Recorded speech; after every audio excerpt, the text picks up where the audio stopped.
Subscribe to our channel by clicking the subscribe button. Click the bell button and enjoy the latest uploads from our channel. Hello everyone, स्वागत है आप सभी का हमारे YouTube channel success thunder में।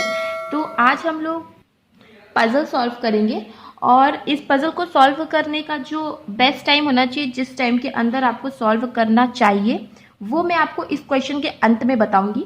तो चलिए सबसे पहले हम लोग क्वेश्चन को देख लेते हैं। तो आप भी क्वेश्चन को देखिए, इसका स्क्रीनशॉट लीजिए। ये है क्वेश्चन इंग्लिश में, इसको देख लीजिए, इसका स्क्रीनशॉट ले लीजिए आप। आई होप आपने स्क्रीनशॉट ले लिया होगा। नेक्स्ट क्वेश्चन मैं आपको दिखा रही हूँ, ये है question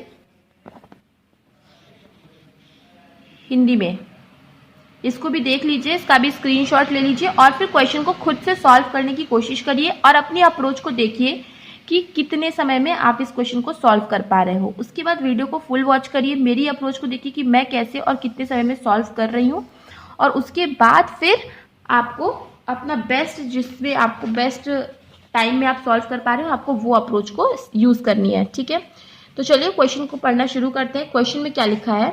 8 persons P, Q, R, S, T, U, V and W sit around a circular table। ठीक है, 8 लोग हैं जो लोग सर्कुलर टेबल पे बैठे हैं। 4 of them faces towards the center। 4 लोग जो है वो सेंटर की ओर देख रहे हैं और 4 लोग जो है वो आउटसाइड द सेंटर की ओर देख रहे हैं। ठीक है, तो हमने ये चीज नोट कर ली। वैसे नोट करने वाली चीज नहीं थी, इसको तो दिमाग में आसानी से रखा जा सकता है। ठीक है, आगे देखते हैं। And 4 of them faces outside the center of the table but not necessarily in the same order। जरूरी नहीं कि इसी क्रम में हो। नेक्स्ट लिखा है W sits second to the left of P। मतलब P के सेकेंड लेफ्ट पे W बैठता है। तो ठीक है, इसे हम नोट कर लेते हैं। Only 1 person sits between W and U। W और U के बीच में एक ही पर्सन बैठ रहा है। Next, T is not immediate neighbour of U and P। T जो है वो ना तो U का ना तो P का, इन दोनों का ही नेबर नहीं होगा। Q sits immediate left of T। T के इमीजिएट लेफ्ट पे कौन बैठता है? Q। T who faces inside the centre, और T जो है वो इनसाइड द सेंटर की ओर फेस करता है। देखो, मैंने आपको पहले बोला था कि जो हु होता है वो हमेशा नियरेस्ट सब्जेक्ट के लिए आता है। तो यहाँ पे नियरेस्ट क्या है? T है। तो टी के बारे में बताया गया है कि टी जो है inside of the table face कर रहा है। R sit second to the right of Q. Q के सेकंड राइट पे कौन बैठता है? आर बैठता है। Next, R is not an immediate neighbour of P. R जो है वो पी का नेबर नहीं है। ठीक है, तो ये भी हमने नोट कर लिया है। V sit second to the right of S.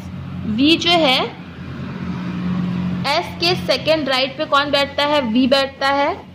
S who phases R, मैंने अभी आपको बताया जो हु होता है वो नियरेस्ट सब्जेक्ट के लिए आता है। तो S किसको फेस कर रहा है?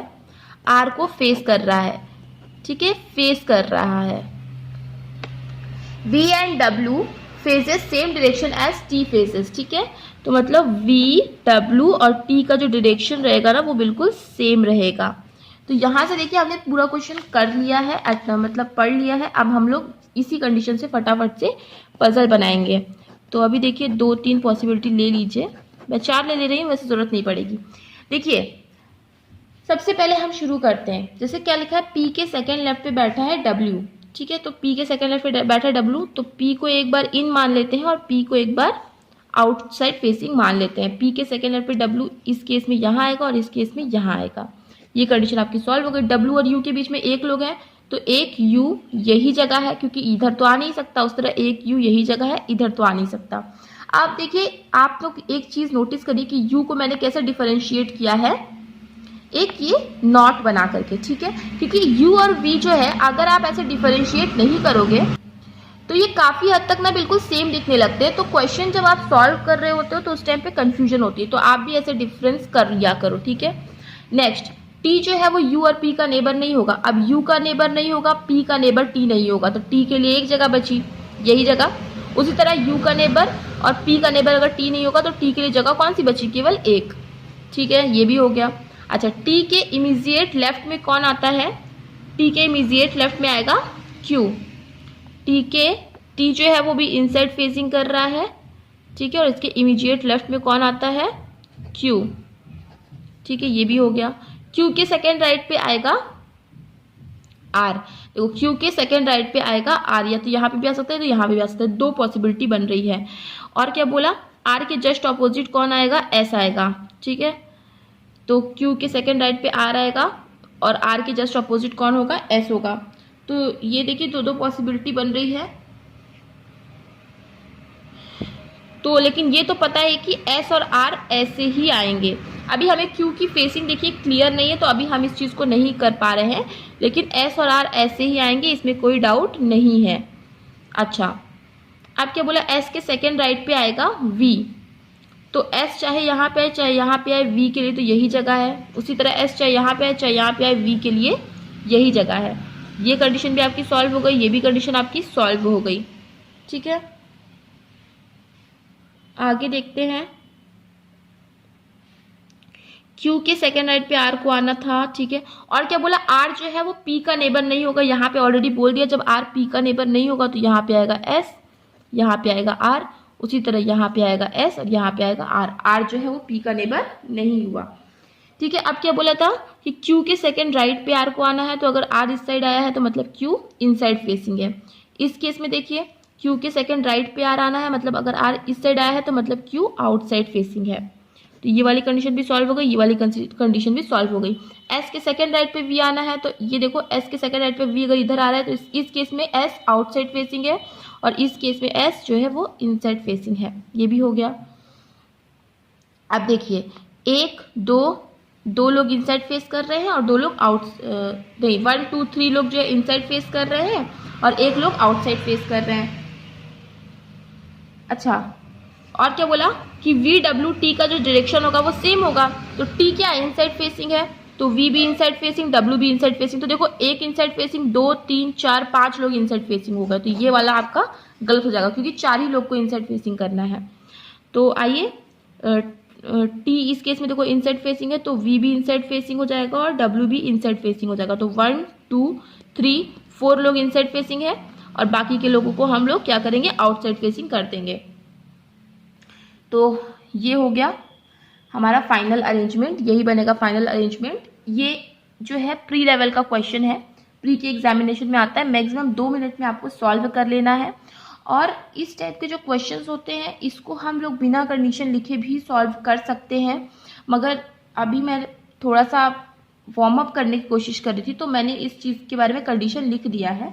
बट मैंने आपको पहले भी बोला है कि अगर कोई भी पजल जो है वो प्री लेवल की है तो उसको आप बिना कंडीशन लिखे ही सॉल्व करिए, ठीक है। तो चलिए अब हम लोग एक और क्वेश्चन सॉल्व करते हैं, ये भी प्री लेवल का ही क्वेश्चन है। देखिए ये है क्वेश्चन इंग्लिश में,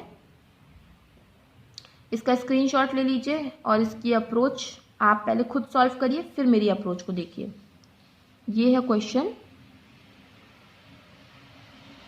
हिंदी में, इसको भी देख लीजिए, स्क्रीनशॉट ले लीजिए।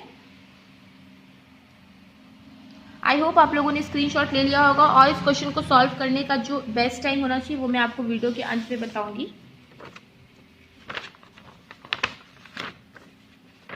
चलिए अब क्वेश्चन को सॉल्व करना शुरू करते हैं। सबसे पहला क्या लिखा हुआ है, ये अगेन देखिए प्री लेवल का क्वेश्चन है तो इसको मैं बिना कंडीशन लिखे ही सॉल्व करूंगी।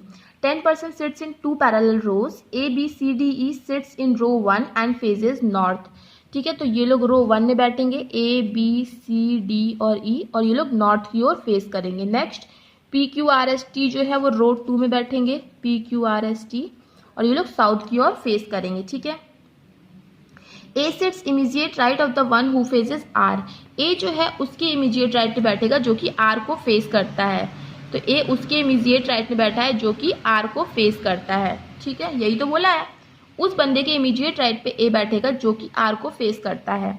Next T sit second to the left of R, R के सेकंड लेफ्ट पे टी बैठेगा, तो क्योंकि आर क्या है साउथ फेसिंग कर रहा है तो उसका सेकंड लेफ्ट इस तरफ पड़ेगा, तो आर के सेकंड लेफ्ट पे टी बैठेगा। Only 2% sits between A and E, A और ई के बीच में 2% बैठेंगे, तो चलिए बना लेते हैं। तो ई इस साइड भी हो सकता है, ई इस साइड भी हो सकता है, ठीक है। तो हम लोग दोनों ही पॉसिबिलिटी बना लेते हैं। 1 2, एक बार ई को हम लोग यहाँ रख देते हैं और उसी तरह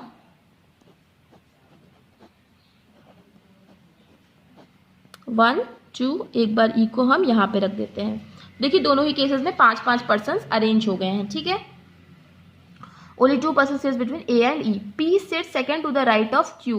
पी जो है वो क्यू के सेकेंड राइट पे आता है, ठीक है।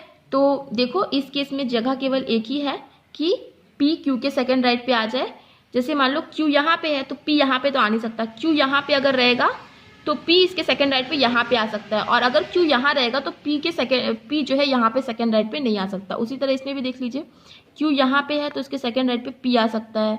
मान लो क्यू को आप यहाँ बैठाते हो तो क्या यहाँ पे सेकेंड राइट पे पी लिखने की जगह है? नहीं है। और सेम चीज यहाँ पे भी है। तो यहाँ तक हमारा हो गया।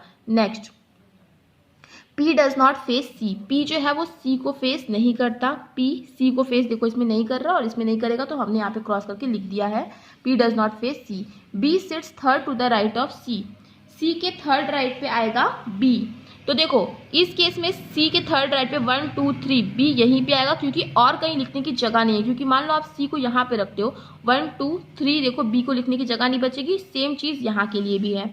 इस केस में देखो C के 1 2 3 राइट पे आ जाएगा B, और कौन बचा है? D इस केस में बचा है और S इसमें बचा है। तो ये देखिए ये वाला हमारा फाइनल अरेंजमेंट बनेगा। ये वाला अरेंजमेंट देखिए गलत हो गया क्योंकि C यहाँ पे आ जाता है, उसके अलावा और कोई जगह बची भी नहीं है C को लिखने के लिए, तो ये हमारा अरेंजमेंट गलत है। यही हमारा फाइनल अरेंजमेंट बनेगा। और ये क्वेश्चन तो आसानी से 1 से 1.5 मिनट में सॉल्व किया जा सकता है। बहुत ही आसान सा क्वेश्चन था, मगर प्री के एग्जामिनेशन में पूछा जाता है, बहुत ज़्यादा पूछा जाता है। जो लोग एग्जाम देते होंगे उन्हें पता होगा।